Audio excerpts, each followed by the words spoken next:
이스라엘과 미디안 족속과의 전쟁이 기록되어 있습니다. 우리가 미디안과의 전쟁, 미디안에 대한 이야기를 월요일날 한번 여러분에게 말씀드린 적이 있는데요. 미디안과의 전쟁을 시작으로 드디어 이제 가나안의 정복의 이제 서막이 시작된 것입니다. 미디안 족속이 사는 땅은 바로 이제 여리고 맞은편인 요단 동편 지역이었습니다. 그러니까 이제 요단 동편에서 서편으로 가는, 그러니까 요단강을 건너야지 서편으로 갈 수 있잖아요. 바로 그 지점 앞에서 지금 이제 그 앞에 있는 땅이 바로 미디안 땅인데, 거기를 건너기 위해서는 미디안을 이제 필히 점령해야 하는 그런 필요가 있었습니다. 하지만 이 미디안 족속과의 전쟁은 단순히 땅을 점령하기 위해서만 싸운 전쟁이라고 볼 수 없고요. 영적인 부분들이 있습니다. 우리가 이제 월요일날 나누었던 말씀처럼 이 전쟁은 하나님의 공의를 이루기 위해 했던 그런 거룩한 전쟁이라고 볼 수 있습니다.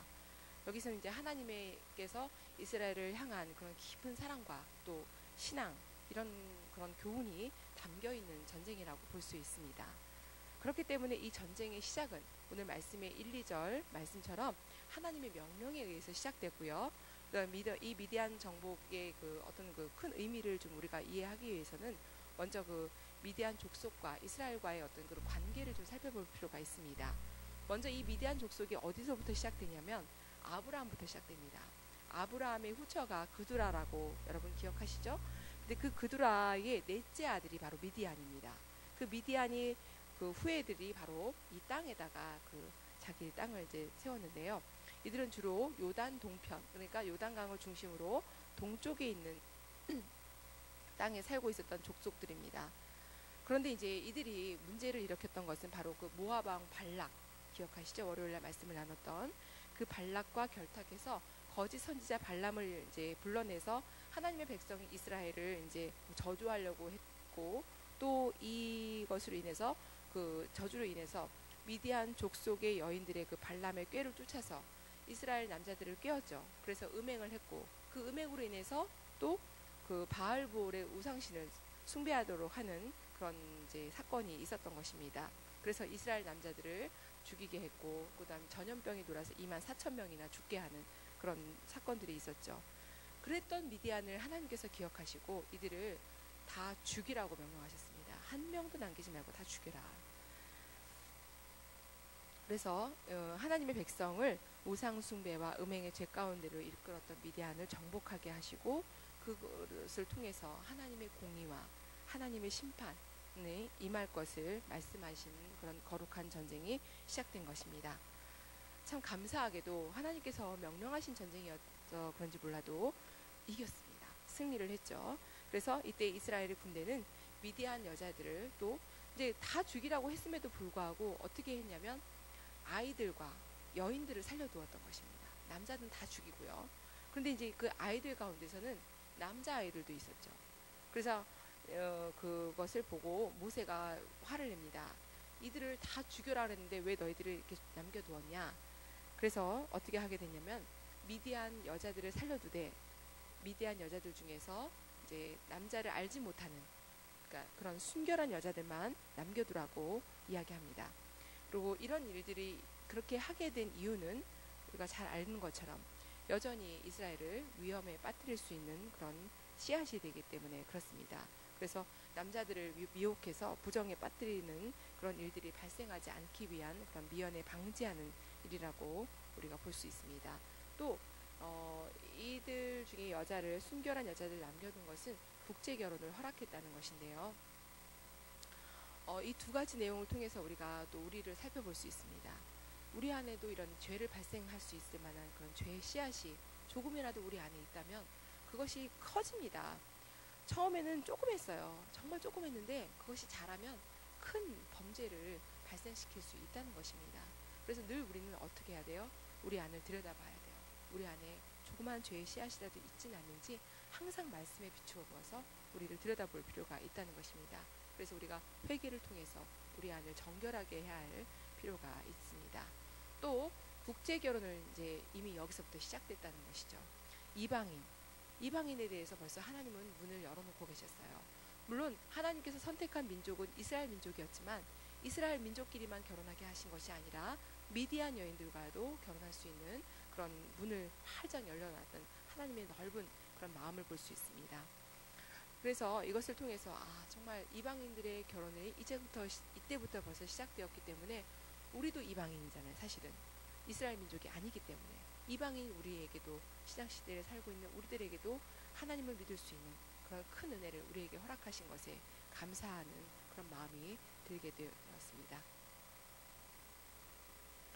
미디안과의 전투에서 승리를 거뒀습니다. 그리고 승리를 거두고 나서 거기에서는 뭐가 발생됐냐면 전리품들이 거기서 이제 발생됐어요. 그래서 그것을 이제 가지고 왔는데 이것을 이제 모세가 어떻게 나누었냐면 2분의 1은 모세에게 나눠요. 군인들에게 나누었고요. 나머지를 가지고 후방의 백성들에게 나누어 줬습니다. 그런데 이 군대에게 나눈 것은 당연하다고 우리가 볼 수 있는데 왜 후방의 백성들에게까지 이것을 나누었느냐라는 것을 우리가 좀 의미를 나눠 볼 필요가 있는데요. 하나님은 반드시 수고한 사람들에게, 하나님 나라를 위해서 애쓰고 노력한 모든 사람들에게 절대로 그냥 지나가지 않습니다. 여러분들도 경험하셨잖아요. 반드시 그들에게 그 수고한 대가를 주시죠. 보상해 주십니다. 그런데 그거와 동시에 그 뒤에 후방에서 기도와 간구로 그들의 군대가 싸워서 이길 수 있도록 기도했던 그들에게도 하나님은 그냥 지나가시지 않으셨다는 것입니다. 그들에게도 반드시 그 몫을 기억하시고 그들에게 복을 또 갚아주셨다는 것이죠. 그래서 이런 전쟁의 기쁨을 이스라엘 전체가 함께 누리는 그런 축제의 서막으로 들어가게 하는 하나님의 깊은 그런 뜻이 숨어 있다는 것을 보게 됩니다. 미디안과의 사투에서 이제 우리가 또 한 번 볼 수 있는 것은 미디안의 사투에서 이 군사들이 한 명도 죽음을 당한 자들이 없었다는 것입니다. 사상자가 한 사람도 나오지 않았어요. 이것은 참으로 정말 기적 같은 일인데요. 오직 이것은 하나님께서 함께 하심으로 이런 놀라운 이적과 능력을 맛볼 수 있다는 것을 경험하게 됩니다. 그런데 정말로 이것을 보면서 우리가 느낄 수 있는 것은 이들이 전쟁에 나갔던 것, 이들이 하고자 해서 나간 게 아니에요. 우리가 말씀 처음을 봤지만 하나님이 명령하셔서 한 것이거든요. 하나님이 명령하셨기 때문에 이들이 명령이기 때문에 따랐던 거예요. 그런데 그것이 과연 쉬웠을 거냐라는 것이죠. 전쟁인데 내 목숨이 어떻게 될지도 모르는 그런 상황인데 그들은 하나님만 믿고 나갔다는 거예요. 그 전쟁에 오직 하나님께서 명령하신 거니까 하나님께서 우리를 보호하시고 우리를 지켜주실 거야. 우리가 죽을지라도 그 죽음은 대한 것은 하나님께서 반드시 갚아주실 것이라는 어떤 그런 기대감과 하나님만을 의지하는 그런 믿음만을 가지고 나갔다는 것이죠. 그래서 하나님께서는 그들에게 정말 한 명의 사상자도 나오지 않는 기적과 이적을 펼쳐 보이셨다는 것입니다. 그런 기적은 하나님을 온전히 바라는 자들에게는 반드시 주어진다는 것입니다. 우리에게도 하나님을 반드시 믿고 따르는 그런 믿음이 있기를 바랍니다. 그 있을 줄 믿습니다. 그랬을 때 하나님께서 우리에게 그런 기적을 허락하신 줄 믿습니다. 32장입니다. 루벤과 갓 지파, 그다음 므낫세 반 지파가 이렇게 이제 가다 보니까 요단 동편을 바라보니까 목초지가 있고 너무나도 아름다운 거예요. 자기네들은 지금 뭐가 있냐면 가축대가 너무 많아요. 그러니까 이 가축대를 키우려면 이 요단 동편에 있는 목초지가 필요했던 거예요. 그래서 우리는 여기서 그냥 정착하겠다 이렇게 얘기를 했더니 모세가 심히 화를 내죠. 너희들 너무 이기적이다. 여기서 너희들이 정착하겠다는 것이 말이 되냐. 이것은 너희들이 이런 이기적인 태도 때문에 모든 그 이스라엘 지파들이 다 이스라엘 전체가 실망하고 절망하고 또 그들을 전체를 실망시키는 그런 일이다. 그리고 모든 하나님에 대한 어떤 그런 그 가나안 땅에 대한 기대를 다 저버리게 하는 그런 너희들의 태도가 잘못됐다 이렇게 얘기합니다. 그래서 그들이 3가지 조건을 내놓으면서 자신들이 잘못한 것을 반성하고 이제 끝까지 그 가나안 정복할 때까지 함께 하겠다. 그리고 그 대신 그들이 얻었던 그 땅을 절대로 우리가 가지지 않고 거기서 전쟁이 끝날 때까지 우리도 함께 싸우겠다라는 그런 조건을 낼 겁니다. 그래서 그들이 진심으로 잘못한 것을 깨닫는 그런 마음을 모세가 읽었습니다. 그래서 그것을 허락했고요. 이것을 보면서 아브라함과 롯이 기억나지 않습니까? 아브라함과 롯이 내가 너희들이 동편으로 가면 내가 서편으로 가겠다. 너희들이 서편으로 가면 내가 동편으로 가겠다. 이것은 무엇입니까? 욕정의 안목으로 본 것이 아니라 영의 안목으로 바라본 아브라함의 이야기를 우리가 볼 수 있는데요. 우리도 이렇게 욕정의 눈으로 보는 것이 아니라 정말 안목은 하나님의 안목으로 봐야 돼요. 그래서 영의 안목으로 그런 봤을 때 그것은 없어지는 것이 아니라 영원한 것이고, 그것을 통해서 하나님께서 우리에게 주시는 것을 우리가 더 깊이 간직할 수 있다는 것이죠. 마지막 33장입니다. 출애굽 후에 광야 여정의 회고에 대한 글인데요. 거기에 보면은 41개의 지명이 나옵니다. 이 41개의 지명 우리가 계속 빨리빨리 읽었는데, 이것이 우리가 보면은 단순한 지명이 아니에요. 이 곳은 이 한 곳 한 곳 한 곳이 이스라엘과 하나님과의 그런 경험이 실려 있는 곳입니다. 그래서 여기에는 이스라엘의 눈물도 담겨 있고요, 아픔도 담겨 있고요, 하나님의 은혜도 담겨 있는 그런 지명들이었습니다.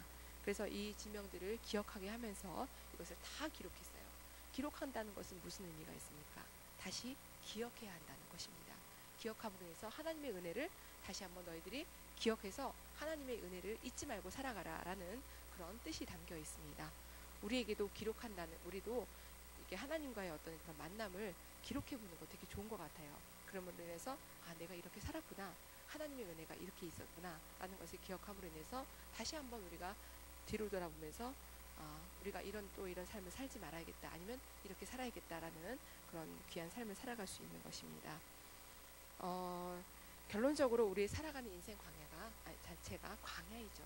이 광야에서는 하나님의 인도하심만 바라본다면 절대로 일주일간만 아니면 보름이면 갈 수 있는 땅을 40년이라는 긴 세월을 통해서 방황하지 않았을 것입니다. 그래서 우리가 정말 그 광야와 같은 인생길을 정말 주님만 바라보고 하나님이 인도하시는만 바라보고 살아가는, 그래서 성공의 삶을 살아가는 저와 여러분 되시기를 간절히 부탁드립니다. 기도하시겠습니다.